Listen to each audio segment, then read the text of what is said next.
15,000 years ago, nobody on Earth had sugar, or farms, or bread. Scientists pulled 52 sets of teeth out of one cave in Morocco. 3 of them had no cavities. 3! So the healthiest people who ever lived had a mouth like a parking lot, and the thing that did it is absolutely not the food you're picturing right now. Hold my scroll, because the real staple of ancient world is sitting in your kitchen today, and I'm not telling you what it is until the very end. My dentist would like a word with all 52 of them, and he already keeps a folder on me. First, let's kill the cartoon. You know the one, a guy in a fur holding a spear waving a giant slab of meat over an open fire and sold to you by a man with a podcast and a cookbook. I've not read it, by the way. We'll come back to him anyways. The real story doesn't start with meat, it starts with somebody making dinner 780,000 years ago. In northern Israel, beside a lake that dried up a very, very long time ago, somebody was grilling fish, carp.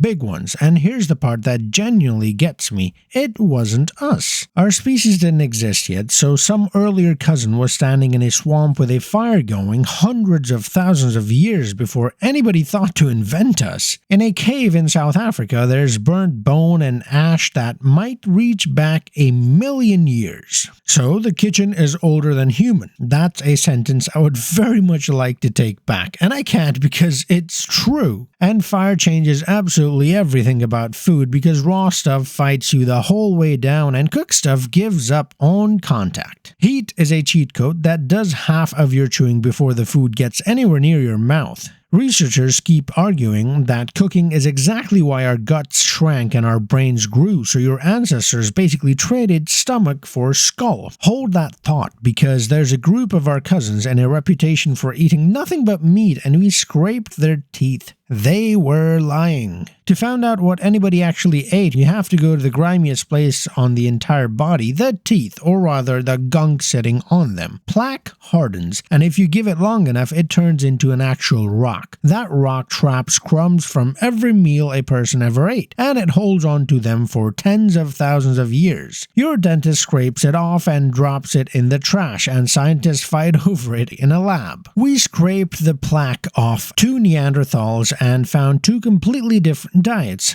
Here's what came out of 2 Neanderthals, recovered from 2 different caves. The one from Belgium had been eating woolly rhino and wild sheep because outside was cold, open grassland and a full steakhouse menu. The one from Spain had been eating mushrooms, pine nuts, and moss, and no meat turned up at all. Same species, roughly the same era. One of them is running a grill and the other one is on a forest wellness retreat. That Spanish guy also had a rotten tooth and a stomach bug, and his plaque had poplar in it, which carries the same painkiller you'd find in aspirin plus a mold that makes penicillin. So he was dosing himself in a cave about 49,000 years before anybody had a word for medicine. Meanwhile, our podcast guy is still out there yelling meat only, so keep him somewhere in the back of your head. He's about to have the worst 4 minutes of his life. Because more teeth turned up from Iraq and from Belgium, and they were packed with grains of cooked starch, date palm, legumes, grass seeds, cooked deliberately by the guys whose entire brand is meat. Now, those cavities I promised you, and they're considerably worse than I made them sound, by the way. These people lived 15,000 years ago with no sugar at all, and most of them had cavities.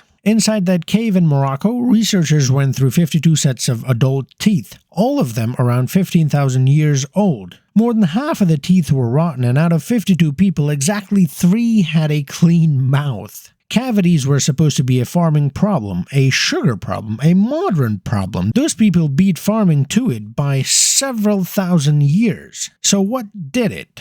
Acorns, sweet ones, sticky ones, gathered by sackful, stored and eaten all year long, along with pine nuts, pistachios, and snails. That's trail mix, and they lived on trail mix for an entire lifetime with no toothbrush, cause obviously. So no, ancient people were not low carb. They were carb people with a serious dental situation and absolutely nobody to call about it. 2. That's how many copies of one particular gene your extinct cousins were carrying, and you have up to 20. That gap is the whole reason you like bread. That gene builds the stuff in your spit that breaks down starch, and it's why plain bread starts tasting sweet if you just hold it in your mouth. Try it. Well, not in public.